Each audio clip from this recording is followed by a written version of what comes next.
Hello all, welcome to our channel. ఈరోజు మన video ఏంటంటే నా morning to night routine video అనమాట. నేను బ్రేక్ఫాస్ట్కి, లంచ్కి, పిల్లలకి స్నాక్స్ బాక్స్కి, డిన్నర్కి ఏమేం చేశానో, అలాగే మధ్యలో ఆ వంట అంతా అయిపోయిన తర్వాత ఏమేం చేశానని చెప్పి చిన్న చిన్న క్లిప్స్ అయితే తీసానండి. కొంచెం ఫుల్ వీడియో లాగా తీసాను, ఓన్లీ రెసిపీనే కాకుండా ఇలాంటి వీడియోస్ చేయమని చెప్పి కొందరు అడిగారు. అందుకోసమే అప్పుడప్పుడు వీలైనంత వరకు ఇలా ఫుల్ వీడియోస్ తీయడానికి ట్రై చేస్తున్నాను. ఇందులోనే రెసిపీస్ కూడా ఉంటాయండి. ఒక 2 రెసిపీస్ వరకు చూపించేస్తాను ఈ ఫుల్ వీడియోలోనే. మీరు కూడా తప్పకుండా ఈ వీడియో చూసేయండి. ఇక లేట్ చేయకుండా వీడియోలోకి వెళ్ళిపోదాం. నేను స్కూల్ డేస్లో ఏ టైంకి లేస్తానో అలానే మార్నింగ్ 5 o'clockకి లేచి కొంచెం ఫ్రెష్ అప్ అయిపోయి కిచెన్లోకి వచ్చి ముందుగా వాటర్ తాగేసి వంట స్టార్ట్ చేసేసాను అనమాట. ముందుగా నేను ఇక్కడ కర్రీ చేయడం కోసం అని చెప్పి కాజు తీసేసుకుని 2 times అలా నీట్గా వాష్ చేసేసాను. వాటిని నానబెట్టాలి. నానబెట్టే ముందే నైట్ పడుకునే ముందు బాదం పప్పు, రాజ్మా నానబెట్టి అవి ఉండే గాజు సీసాలు అక్కడే ఉంచేసాను. లేట్ అయిపోయింటే ఓపిక లేక అవి తీసి పెట్టేశాను ఫస్ట్. ఎందుకంటే హడావిడిగా వంట చేస్తూ ఉంటాము, ఎక్కడ పగిలిపోతాయో అని చెప్పి. గాజు సీసాలు చాలా జాగ్రత్తగా వాడుకోవాలి, లేదంటే అంతే. ఇంకా అవి పెట్టేసి వచ్చిన తర్వాత ఇంకా కాజు నానబెట్టేశాను. నైట్ బాదం పప్పు, రాజ్మా అవి నానబెట్టానని చెప్పాను కదండి, అవి ఇలా మట్టి పాత్రల్లో నానబెట్టేశాను. రాజ్మా హెల్త్కి చాలా చాలా మంచిదండి, కిడ్నీ బీన్స్ అంటారు కదా అవి. తర్వాత రాజ్మా ఉడికించడానికి కుక్కర్ తీసేసాను. అలాగే ఫ్రై చేయడం కోసం అని చెప్పి బీన్స్ని నైటే ఒలుచుకొని పెట్టేసుకొని బాక్స్లో వేసి ఉంచేసానండి. ఇంకా మార్నింగ్ అప్పటికప్పుడు అస్సలు అవ్వదు కదా, అందుకే మసాలా బ్రెడ్ కావాలని చెప్పి పిల్లలు అడిగారు. ఇంకా అందుకే బ్రెడ్ కూడా తీసి ఉంచేసాను. రైస్ కూడా తీసి పెట్టాను. ఇంకా లంచ్ బాక్స్కి రైస్ కావాలి కదా, అవి కూడా తీసి పెట్టేశాను. అవన్నీ తీసేసిన తర్వాత రైస్ని నీట్గా వాష్ చేసి పక్కకు పెట్టేసాను. ముందుగా అవి నానుతూ ఉంటాయి కదండి, ముందుగా రైస్ నానబెట్టేస్తే. తర్వాత ఈ కుక్కర్లోకి నానబెట్టి పెట్టుకున్న రాజ్మా వేసేసుకోవాలండి. ఈ రాజ్మాని వాటర్తో సహా వేసేసుకోవాలి. ఇలా వాటర్తో సహా వేసేసుకోవాలంటే మనం నైట్ నానబెట్టుకునేటప్పుడే నీట్గా 2-3 times అలా వాష్ చేసుకొని మాత్రమే నానబెట్టుకోవాలన్నమాట. అలా వాష్ చేసుకుంటేనే ఇలా వాటర్తో సహా వేసేసుకోగలం. కాబట్టి పైన నొరగుంటే తీసేసాను. అందులోకి తగినంత సాల్ట్ వేసుకోండి, మరి ఎక్కువ లేకుండా తగినంత వేసుకోండి. ఎక్కువ అయితే అస్సలు బాగుండదు కదా. కొంచెం పసుపు, కొంచెం కారం కూడా వేసేసుకోవాలి, చప్పగా లేకుండా ఉంటాయి. ఇలా వేసేసుకొని వాటర్ మునిగేలా వేయండి, మరీ ఎక్కువగా లేకుండా. మూత పెట్టేసుకొని ఒక 8 విజిల్స్ అలా పెట్టేస్తే బాగా చక్కగా ఉడికిపోతాయి. తర్వాత రైస్ కూడా వాష్ చేసి పెట్టానని చెప్పాను కదా, అందులో సాల్ట్ కూడా వేసి పెట్టేశాను. ఇంకా ఫ్రై కోసం అని చెప్పి బీన్స్ కూడా నైటే ఒలుచుకొని పెట్టుకున్నానని చెప్పాను కదండి, అవి కూడా నీట్గా వాష్ చేసేసుకొని గిన్నెలోకి వేసేస్తున్నాను. ఎప్పుడైనా ఉడికించుకునేటప్పుడు ఈ గిన్నె వాడుతూ ఉంటానన్నమాట, మళ్ళీ అన్నీ వాడకుండా. చాలా రోజుల నుంచి ఇంక ఇదే పెట్టేశాను ఉడికించడానికి ఏదైనా. ఇందులోకి తగినంత సాల్ట్ వేసేసాను. ఒకవైపు ఏమో ఆ రాజ్మా పెట్టేశానండి, కుక్కర్లో వేసి ఉంచాను కదా, ఒకవైపు అది పెట్టేశాను, మరోవైపు ఏమో ఈ బీన్స్ పెట్టేశాను అనమాట. అవి ఉడుకుతూ ఉండడానికి టైం పడుతుంది కదా. అవి ఉడికేలోపు నేను ఇక్కడ కర్రీ కోసము రాజ్మా ఉడుకుతున్నాయి కదా, ఇంకా కర్రీ కోసం రెడీగా ఒక ప్లేట్ తీసేసుకొని అందులోకి పౌడర్స్ అన్నీ వేసి పెట్టేసుకున్నాను. కారము, గరం మసాలా, ధనియాల పొడి, పసుపు, సాల్ట్ ఇవన్నీ తీసి పెట్టేశాను. ఇంకా ఆ కర్రీకి ఉల్లిపాయలు, టొమాటో, పచ్చిమిర్చి అవన్నీ కావాలి కదండి, అవి కూడా తీసేసుకొని నీట్గా వాష్ చేసేసుకొని కట్ చేసేసుకుంటున్నాను అనమాట. ఉల్లిపాయలు నేను ఇక్కడ ఓన్లీ కర్రీ కోసమే తీసానండి, మళ్ళీ ఫ్రైకి, మసాలా బ్రెడ్కి ఇంకా తీసి కట్ చేసేసుకోవాలి. ముందే కట్ చేయడం ఎందుకని చెప్పి ఇవి మాత్రమే తీసుకున్నాను, కర్రీ కోసం సరిపడా తీసుకున్నాను. అవి కట్ చేసేసుకొని పచ్చిమిర్చి 2 తీసాను కానీ ఒకటే వేసాను అనమాట. కొంచెం పెద్దగా ఉన్నాయి కదా, మళ్ళీ కారపొడి కూడా వేస్తాం కదా అని చెప్పి ఒకటే వేసాను. నేను ఒక్కొక్కసారి ఉల్లిపాయలు ఏం చేస్తూ ఉంటానంటే ముందే కట్ చేసి పెట్టకూడదు కాబట్టి ఎక్కువ పని ఉండే రోజు పొట్టు తీసి పెట్టేసుకుంటానండి ఫ్రిడ్జ్లో. పొట్టు మాత్రమే తీస్తానన్నమాట, కట్ చేయను. అలా చేసి పెట్టేసుకుంటూ ఉంటాను. ఎక్కువ పని ఉన్నప్పుడు మాత్రమే అలా చేస్తూ ఉంటానన్నమాట అప్పుడప్పుడు. ఇంకా ఉల్లిపాయలు, పచ్చిమిర్చి కట్ చేసేసుకొని ఒక గిన్నెలోకి తీసేసాను. టొమాటోస్ అయితే ఇక్కడ ఇంకా కొన్ని టొమాటోస్ తీసేసుకున్నాను, ఎందుకంటే ఒకేసారి మసాలా బ్రెడ్కి అలాగే కర్రీకి రెండింటికి పేస్ట్ చేసి పెట్టేసుకుందామని చెప్పి కట్ చేసేస్తున్నాను అనమాట ఈ టొమాటోస్ అన్నీ. మళ్ళీ ఒక్కొక్కసారి ఒక్కొక్కటి కట్ చేసేసుకుంటూ మిక్సీలో వేసుకుంటే లేట్ అయిపోతుంది కదా, అందుకోసమే రెండింటికి ఒకేసారి కట్ చేసేస్తున్నాను. కొన్నేమో బ్లెండర్లో వేసేసుకున్నాను, కొన్నేమో మిక్సీ జార్లో వేసేసాను అనమాట. ఈ మధ్యనే జ్యూసర్ బ్లెండర్ సపరేట్ తీసేసుకున్నాము, ఎందుకంటే కొంచెం జ్యూసెస్ ఎక్కువగా తాగుతూ ఉంటాం కదా, వెజిటబుల్ జ్యూసు, ఆకుకూరలు అవన్నీ జ్యూస్ తాగుతూ ఉంటాం కదా, అందుకని చెప్పి అది స్మూత్గా బాగా బ్లెండ్ అవుతుందిలే అని చెప్పి బ్లెండర్ తీసుకున్నాము. అందులో చిన్న జార్ ఇచ్చింటారు కదా, అది తీసాను అనమాట ఇక్కడ ఒకటి. ఆ బ్లెండర్లో మసాలా బ్రెడ్ కోసం ఒక 2 టమాటాలు అనుకోండి, 2 టమాటాలు మసాలా బ్రెడ్కి, మిగతా 4 టమాటోస్ వచ్చేసి కర్రీ కోసం అనమాట, రాజ్మా కర్రీ కోసము. అవేమో మిక్సీ జార్లోకి వేసేసుకున్నాను. ముందుగా కర్రీకి మసాలా కొట్టేస్తున్నాను. ఏం లేదండి, ఓన్లీ టొమాటోస్, నానబెట్టి పెట్టుకున్న కాజు వేసేసుకోవాలంతే. కాజును కూడా ఇలా వాటర్తో సహా వేసుకోవాలి, జస్ట్ కొంచెం వాటర్ నానబెట్టుకోవాలని చెప్పాను కదా, అందుకోసమే తక్కువ వాటర్ వేసుకోవాలి. కాజు ఒక 15 వరకు అలా తీసుకున్నానండి, అది కర్రీకి కొట్టి పెట్టేశాను. ఇదేమో మసాలా బ్రెడ్ కోసం అనమాట. 2 టమాటాలు వేసుకున్నానని చెప్పాను కదా, ఆ 2 టమాటాల పైన అవి కొంచెం అల్లం వెల్లుల్లి పేస్ట్, జస్ట్ కొంచెమే వేసుకోవాలండి, ఎక్కువ అస్సలు వేయకూడదు. ఒక 1/2 స్పూన్ ధనియాల పొడి, 1/2 స్పూన్ కారం వేసేసుకొని మూత పెట్టేసుకొని ఇది కూడా బ్లెండ్ చేసేసుకొని పేస్ట్లా చేసి పెట్టేసుకోవాలి. ఇప్పుడు రెండింటికి ఇవి మిక్సీలో వేసి పెట్టేసుకున్నాం కదా, రెడీ అయిపోయాయి. బీన్స్ ఉడికిపోయాయి, స్టైనర్లోకి వేసేసాను. తర్వాత ఇక్కడ రాజ్మా కూడా ఉడికిపోయాయి అనమాట. ఈ రాజ్మా కూడా ఇంకా ఆవిరంతా పోయిన తర్వాత మూత తీసేసాను. బాగా ఇలా మెత్తగా ఉడికిపోవాలండి, ఇంకా కొంచెం మెత్తగా ఉడికినా కూడా పర్లేదు, బాగుంటుంది కర్రీ ప్రాసెస్ కూడా చూపిస్తాను చూడండి మీకు నేను ఎలా చేస్తానో. స్టవ్ వెలిగించేసి మట్టి పాత్ర తీసేసుకున్నాను, ఎక్కువగా మట్టి పాత్రలోనే చేస్తూ ఉంటాను అనమాట. తగినంత ఆయిల్ వేసేసుకొని హీట్ అయ్యాక కొంచెం జీలకర్ర, ఉల్లిపాయ ముక్కలు, పచ్చిమిర్చి ఇందాక కట్ చేసేసుకున్నాను కదా, అవి వేసేసుకున్నాను అనమాట. వేసేసుకొని వీటిని కాసేపు వేయించుకోవాలి. ఇవి కొంచెం వేగిన తర్వాత ఇందులోకి ఫ్రెష్గా చేసి పెట్టుకున్న అల్లం వెల్లుల్లి పేస్ట్ వేసేసుకోండి. నేను అల్లం వెల్లుల్లి పేస్ట్ కొట్టి చాలా రోజులైంది, అప్పటికప్పుడే చేసుకుంటూ ఉన్నాను. ఇంకా అప్పటికప్పుడు రోట్లో చిన్నది ఉంది కదా స్టీల్, అందులో దంచుకొని చేసుకుంటూ ఉంటాను. ఒక 2 డేస్ ముందు ఇది కొట్టి పెట్టాను అనమాట, ఈరోజు అదే వేసేసాను. ఇంకా అల్లం వెల్లుల్లి పేస్ట్ కూడా పచ్చివాసన పోయే వరకు వేగిన తర్వాత ఇందులోకి పౌడర్స్ అన్నీ తీసి పెట్టాను కదండి, చెప్పాను కదా ముందే, కారము, ధనియాల పొడి, గరం మసాలా, పసుపు, సాల్ట్ అనమాట, అన్నీ ఒకేసారి వేసేసాను. మళ్ళీ ఒక్కొక్కటి వేయకుండా ఇలా ప్లేట్లోకి తీసి పెట్టేసుకున్నాను. తర్వాత అవి పచ్చివాసన పోయే వరకు వేయగనివ్వండి, 1 నిమిషం వేయిస్తే చాలు ఆ పౌడర్స్ వేసిన తర్వాత ఇందులోకి మనం ఇందాక పేస్ట్ చేసి పెట్టుకున్నాం కదా టొమాటో, కాజు, టొమాటోలు కొంచెం ఎక్కువే పడతాయండి, ఒక 4-5 అయితే టమాటాలు పడతాయి. కాజు కూడా అంతే, మన ఇష్టం అండి, కాజు వద్దనుకునే వాళ్ళు స్కిప్ చేసేయచ్చు, ఉంటే ఒక 10 నుంచి 15 వరకు అలా తీసేసుకోండి సరిపోతుంది. అవి కూడా ఇందులోకి ఆ పేస్ట్ అంతా వేసేసుకొని, కాజు వేసాం కదా వేస్ట్ అవ్వకుండా 1 స్పూన్ అందులోకి వాటర్ కూడా వేసి తిప్పి వేసేసాను ఇందులోనే. ఇదంతా పచ్చివాసన పోయే వరకు, ఆయిల్ పైకి వచ్చే వరకు మంచిగా వేగనివ్వాలి. ఇక్కడ చూడండి, ఇలా బాగా ఆయిల్ పైకి వచ్చే వరకు వేగనివ్వాలన్నమాట. బాగా వేగింది చూడండి. ఇలా వేగిన తర్వాత ఇప్పుడు ఇందులోకి ఉడికించుకున్నాం కదా రాజ్మా, ఆ రాజ్మాని వాటర్తో సహా వేసేసుకోవాలి. ఇందులో వాటర్ అస్సలు సపరేట్ చేయకూడదు, అలా లేకుండా వాటర్తో సహా వేసేసుకోండి సరిపోతుంది.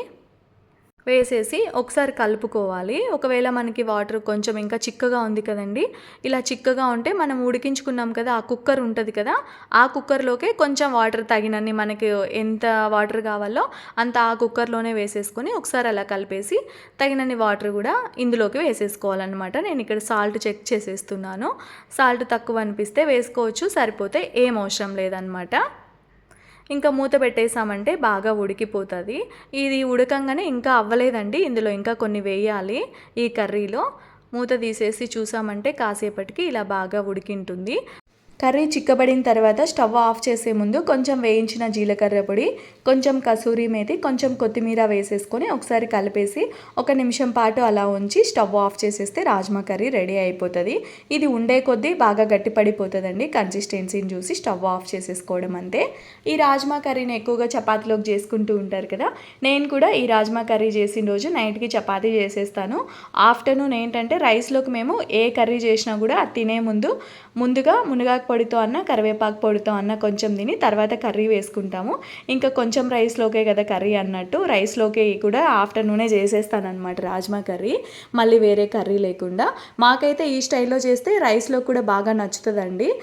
ఎవరైనా ట్రై చేయకపోతే ఒకసారి ట్రై చేసి చూడండి, రైస్లో కూడా బాగుంటుంది. రైస్ అయిపోవచ్చింది, కర్రీ కూడా అయిపోయింది కదా, ఇక్కడ ఫ్రై కూడా పోపు పెట్టేస్తున్నాను. ఈ బీన్స్ని ఉడికించి పెట్టాను కదా, వాటర్ లేకుండా పిండేసి పోపు పెట్టేసి ఫ్రై పౌడర్ వేసేసాను. ఈ ఫ్రై పౌడర్ కూడా నేను ఒక 4-5 రకాలుగా చేస్తూ ఉంటాను. ఏ ఫ్రై పౌడర్ రెడీగా ఉంటే ఆ ఫ్రై పౌడర్ వేసేస్తానమాట. ఈ బీన్స్ ఉడికించుకొని చేసుకోవడం చిన్నప్పటి నుంచి నానమ్మ, అమ్మ అలా చేసి అలవాటు అయిపోయింది. లేత బీన్స్ అయితే డైరెక్ట్ పోపులో వేయించేసి ఫ్రై పౌడర్ వేసుకుంటే సరిపోతుందండి. ఇంకా మాకు ఎక్కువగా కొంచెం అలా అలవాటు అయిపోయి అలానే చేస్తూ ఉంటాను. లంచ్కి కావాల్సినవన్నీ రెడీ చేసేసాను. ఇంకా బ్రేక్ఫాస్ట్ కోసం ఇక్కడ బ్రెడ్ స్లైసెస్ని పీసెస్లా కట్ చేసేసుకుంటున్నాను అనమాట. ఈ మసాలా బ్రెడ్ కోసము. ఈ మసాలా బ్రెడ్ టేస్ట్ చాలా బాగుంటుందండి. ఒకసారి ట్రై చేసి చూడండి ఎవరైనా ట్రై చేయకపోతే. ముందుగా స్టవ్ వెలిగించేసి ఒక ప్యాన్ పెట్టేసుకొని వెడల్పుగా ఉండేది పెట్టేసుకున్నాను. వెడల్పుగా ఉండేదైతే మనకి వేయించుకోవడానికి బాగా వీలవుతుంది, మనకి బాగా తిప్పుకోవడానికి కూడా. తర్వాత అందులో నెయ్యి వేసేసుకొని ఈ బ్రెడ్ ముక్కలన్నీ పెట్టేసుకొని వేయించేసుకోవాలి. రెండు వైపులా కాల్చుకోవాలండి. ఇవి రెండు వైపులా బాగా సిమ్లో పెట్టి మాత్రమే కాల్చుకోవాలి. ఈ వేయించడానికి కొంచెం టైం ఎక్కువే పడుతుంది. ఇంకా పిల్లలు అదే కావాలంటే చేశాను అనమాట. మా పిల్లలైతే దీన్ని చాలా ఇష్టంగా తింటారండి. ఇంకా మాకు కూడా ఉండనీరు ఒక్కొక్క రోజు అయితే వాళ్ళిద్దరే తినేస్తారనమాట, అంత ఇష్టంగా తింటారు. నేను ఒక్కొక్కసారి ఏంటంటే టైం లేనప్పుడు రెండు వైపులా పెట్టేసుకొని ఇంకొక దోశ ప్యాన్ ఉంటుంది కదా, అది ఇంకో స్టవ్ మీద పెట్టేసుకొని రెండింటిలో కాల్చేస్తాను, కొంచెం త్వరగా అయిపోతుందని చెప్పి. ఇలానే ఈ బ్రెడ్ ముక్కలను అన్నింటినీ కాల్చుకోవాలి. ఇక్కడ చూసారా, మళ్ళీ ఇవి కొన్ని తీసేసి మళ్ళీ అందులోకి కొన్ని పెట్టేస్తాను అనమాట. ఈ కడాయిలోనే అలా చేసేసాను. ఎవరైనా ఈ మసాలా బ్రెడ్ని ట్రై చేయకపోతే తప్పకుండా ట్రై చేయండి. మీకు మీ పిల్లలకి కూడా చాలా బాగా నచ్చుతుంది. అవన్నీ వేయించేసుకొని పక్కకు పెట్టుకున్న తర్వాత అదే కడాయిలోనే కొంచెం ఆయిల్ వేసేసుకొని సన్నగా కట్ చేసి పెట్టుకున్న ఉల్లిపాయలు వేసేసుకోవాలి. ఒక పెద్ద ఉల్లిపాయ వేసేసానండి నేను 8 బ్రెడ్ స్లైసెస్కి. చిన్నవైతే ఒక 2 అలా వేసేసుకోండి. ఈ ఉల్లిపాయలు మాత్రం వీలైనంత సన్నగా కట్ చేసుకోవాలి, పెద్దగా లేకుండా. ఇలా సన్నగా కట్ చేసుకున్నామంటే మనము ఆ బ్రెడ్ స్లైసెస్కి అంత బాగా పట్టి తినడానికి బాగుంటుందన్నమాట. ఈ ఉల్లిపాయలు బాగా వేగిన తర్వాత ఇందులోకి టొమాటో పేస్ట్ వేసేసుకోవాలి. స్టార్టింగ్లో చూపించాను కదండి, కర్రీకి ఒక పేస్టు, అలాగే ఈ మసాలా బ్రెడ్ కోసం ఒక పేస్ట్ చేసి పెట్టాను కదా, టొమాటో ముక్కల్లో పౌడర్స్ వేసేసి ఆ పేస్ట్ని వేసేసుకోవాలన్నమాట. వేసేసి ఒకసారి బాగా కలిపేసి ఇది పచ్చివాసన పోయే వరకు బాగా వేగనివ్వాలి. పచ్చివాసన అలానే ఉంటే బాగోదండి, పచ్చివాసన పోయే వరకు బాగా వేగనివ్వండి. కాసేపు బాగా వేయించేసామంటే ఇది గట్టిగా అయిపోతుంది. ఇలా కొంచెం లూజ్గా లేకుండా కొంచెం గట్టి పడుతుంది అనమాట. ఇదంతా బాగా వేగిపోయిన తర్వాత ఇందులోకి 1/2 స్పూన్ గరం మసాలా, తగినంత పసుపు, సాల్ట్ వేసేసుకొని ఇంకా కొంచెం సేపు వేగనివ్వండి. మీరు ఈ మూడింటిని కావాలంటే నేను మసాలా బ్రెడ్ కోసం పేస్ట్లా చేసి పెట్టేశాను కదండి, టొమాటో ముక్కలు, వాటితో పాటు కొంచెం అల్లం వెల్లుల్లి పేస్టు, కారము, ధనియాల పొడి వేసి వాటితో పాటే ఇవి కూడా వేసుకొని పేస్ట్లా చేసేసుకోండి, లేదంటే ఇప్పుడైనా వేసుకోవచ్చు. ఇదంతా కూడా వేగిపోయింది. ఇప్పుడు ఇందులోకి ముందుగా వేయించి పెట్టుకున్న బ్రెడ్ ముక్కలు వేసేసుకోవాలి. ఈ బ్రెడ్ ముక్కలు వేయించేటప్పుడే చెప్పాను కదండి, సిమ్లో పెట్టి మాత్రమే క్రిస్పీగా వచ్చే వరకు వేయించుకోవాలని చెప్పి. అలా క్రిస్పీగా వచ్చే వరకు వేయించితేనే టేస్ట్ చాలా బాగుంటుంది. ఈ మసాలా అంతా బ్రెడ్ ముక్కలకి పట్టేలా బాగా కలిపేసి స్టవ్ ఆఫ్ చేసేస్తే మసాలా బ్రెడ్ రెడీ అయిపోతుంది. ఇంకా ఇది అయిపోయిన తర్వాత పిల్లలకి పెట్టించేసాను, వేడివేడిగా తినేశారు. ఇది వేడివేడిగా ఉంటేనే టేస్ట్ చాలా బాగుంటుంది. కొంచెం చల్లగా అయ్యే కొద్దీ ఈ బ్రెడ్ ముక్కలు మెత్తబడిపోతాయి అన్నమాట. వేడివేడిగా తిన్నామంటే క్రిస్పీగా చాలా బాగుంటుంది. ఇంకా పిల్లలు తినేలోపు నేను స్నాక్స్ బాక్స్ అలాగే లంచ్ బాక్స్ పెట్టేశాను. స్నాక్స్కి మసాలా కాజు కొన్ని వేసాను, కొంచెం ఎక్కువ పడిపోయాయి, అందుకే కొన్ని వేరే బాక్స్లోకి తీసేసాను. నానబెట్టి పొట్టు తీసుకున్న బాదం పప్పులు ఒక 4, క్యారెట్ ముక్కలు కొన్ని పెట్టేశాను అనమాట. ఇద్దరికి సేమ్ ఇవే పెట్టాను. ఈ మసాలా కాజు ఎలా చేయాలో కూడా నేను వీడియో చేశానండి, ఆ లింక్ డిస్క్రిప్షన్లో ఇచ్చేస్తాను, ఒకసారి చెక్ చేసేయండి. అలా చేసి పెట్టేసుకున్నామంటే పిల్లలకి హ్యాపీగా స్నాక్స్ బాక్స్కి పంపించేయచ్చు. లంచ్ బాక్స్ పెట్టడం వీడియో తీయలేదండి, ఎందుకంటే లంచ్ బాక్స్కి ఏం చేశానో చూసారు కదా, అవే పెట్టేశాను అనమాట. పిల్లలు కూడా బ్రేక్ఫాస్ట్ చేసేసుకొని స్కూల్కి రెడీ అయిపోయారు. పిల్లలు స్కూల్కి వెళ్ళే వరకు చాలా హడావిడి అయిపోతుంది కదా. ఒక్కొక్క రోజు అయితే ఎంత స్పీడ్గా చేసినా కూడా పనులు అవ్వవు. పిల్లలు వెళ్ళేలోపు వంట అయిపోతుంది కదా, ఏం పని ఉంటుంది అనుకుంటాము. పిల్లలు వెళ్ళిన తర్వాత కూడా చేసేకి చాలా పని ఉంటుందండి. ఎప్పుడో ఒక రోజు కొంచెం తక్కువ అనిపిస్తుంది పని, అంతే. ఇంకా చాలా వరకు పని చేస్తూ ఉంటే వస్తూనే ఉంటుంది కదా. పిల్లలు స్కూల్కి వెళ్ళగానే నేను బ్రేక్ఫాస్ట్ చేసేసాను. తర్వాత రైస్ని, గోధుమల్ని రెండింటిని మిషన్లో పట్టించడానికి మిషన్కి పంపించాను అనమాట. ఈ రైస్ని పబ్బిళ్ళలు చేయడానికి అని చెప్పి 2 డేస్ ముందు నానబెట్టి ఆరబెట్టి ఉంచాను. వర్షాలు కదండి, కొంచెం ఆరడానికి టైం ఎక్కువ పట్టింది. ఎలాగో రైస్ పంపిస్తున్నాను కదా అని గోధుమ పిండి అయిపోయింటే 2 kgs వరకు ఆ గోధుమలు కూడా తీసి పక్కన ఉంచాను. వాటిని మిషన్కి పంపించేశాను. తర్వాత బట్టలు అన్నీ ఆరేస్తున్నాను ఇక్కడ. ఈ బట్టలు వర్షాకాలం వచ్చిందంటే బట్టలతో భలే తలనొప్పి అండి అసలు. డే టైం అంతా ఇలా ఆరబెట్టేసి ఇంకా నైట్ అవుతానే నేను ఒక రూమ్లో చైర్స్ వేసేసి ఆ చైర్స్ మీద వేసి ఫ్యాన్ వేసి పెట్టేస్తానమాట. మార్నింగ్కి కొంచెం మంచిగా ఆరిపోతాయి. వర్షాకాలంలో ఇంకా తప్పదు, బట్టల్ని మార్చుకుంటూ ఆరబెట్టుకుంటూ ఉండాలి. బట్టల పని అయిపోగానే ఇంకా ఆంటీ వచ్చారు పబ్బిళ్ళలు చేయించడానికి అని చెప్పి. నేను కొంచెం కొంచెంగా చేస్తానండి, ఎక్కువగా ఒకేసారి చేయననమాట. ఏ స్నాక్స్ చేసినా కూడా ఇంకా ఆంటీ ఎందుకే సార్కి అలా చేస్తూ ఉంటావు, కొన్ని కొన్ని నేను వచ్చి చేయిస్తానులే కొంచెం ఎక్కువ ఒకేసారి అని చెప్పి చేయించారనమాట. టైం ఉన్నప్పుడు ఇలాంటి స్నాక్స్ ఇంట్లోనే చేసి పెట్టేసుకుంటే పిల్లలకి హ్యాపీగా స్నాక్స్ బాక్స్కి పంపించవచ్చు. ఇంకా ఈవినింగ్ టైంలో ఏవో ఒక స్నాక్స్ కావాలి కదండి, పెద్దలకైనా పిల్లలకైనా. ఇలాంటివి చేసి పెట్టుకున్నామంటే హ్యాపీగా తినేసేయచ్చు. ఆంటీనే పిండి కలిపేసి ఉండలు చేసేసి ప్రెస్ చేయించేశారనమాట. నేను కాల్చే దగ్గర ఉన్నాను. ఆంటీ కొంచెం స్పీడ్గా చేసేస్తారు ఏదైనా, అందుకే కొంచెం ఒకేసారి ఎక్కువగా చేయిస్తానని చెప్పి వచ్చారనమాట. ఇంకా పబ్బిళ్ళలన్నీ ఇద్దరం కలిసి చేసేసాము. ఈ పబ్బిళ్ళలు అయిపోయేలోపే ఆఫ్టర్నూన్ అయిపోయింది. ఇంక ఇవి వెంటనే బాక్స్లో వేసి పెట్టలేము కదండి, ఇవన్నీ చల్లారాలి కదా. వీటిని చల్లారబెట్టేసి ఇంకా ఆ స్టవ్ బండ మొత్తం ఆ గట్ట అంతా క్లీన్ చేసేసాను అనమాట. ఇక్కడ చూడండి, అవి చల్లారేలోపు ఇదంతా క్లీన్ చేసి పెట్టేశాను. ఆ క్లీన్ చేయడం అయిపోగానే ఇక్కడ ఇవి కూడా పబ్బిళ్ళలన్నీ చల్లారిపోయాయి, బాక్స్లోకి వేసి పెట్టేశాను అనమాట. ఆ స్టీల్ క్యారీలన్నీ ఒక దాంట్లో గోధుమలు వడియాలు అవన్నీ ఒక్కొక్క దాంట్లో ఒక్కొక్కటి వేసి పెట్టేశానండి. ఇంకా అందుకే ఇది దోశ పిండికి అని చెప్పి బాక్స్ తీసుకున్నాను, ఇంకా అందులోనే వేసాను అనమాట. క్యాప్ కొంచెం టైట్గానే ఉంది, అందుకని కొన్ని ఇందులోకి వేసి పెట్టేశాను. ఇంకా 2 డేస్కి 3 డేస్కి సరిపడా చిన్న బాక్స్లోకి వేసి పెట్టుకున్నాను అనమాట.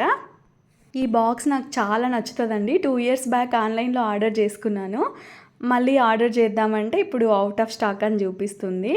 అప్పుడే తీసుకుంటే ఒక పని అయిపోయేది. బాగుంటాయి అన్నమాట ఈ బాక్స్లో అయితే, లాక్ ఉంటుంది మంచిగా.